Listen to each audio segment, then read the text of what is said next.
देखिए ये अश्लीलता की सारी हदें पार करके ये ऐसा अश्लील करने की कोशिश कर रही है, भोजपुरी समाज को गंदा करने की कोशिश कर रहे हैं। इनके वीडियो को लाइक शेयर ना करें।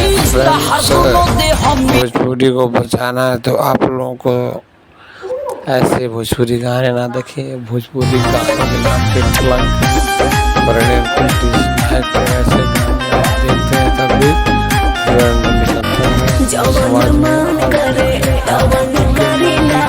लालू जी के फैन नहीं के हुसैन डाला। अरे हटा हम लोग देख सकते क्या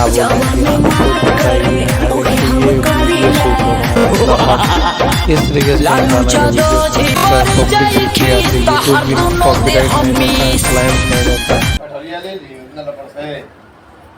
फ्रेंड क्या बताएं। फिर देखिए फ्रेंड ये गाना मनोरंजन करा रहे हैं, ये अपना खुद मनोरंजन कर रहे हैं। देखिए शूटिंग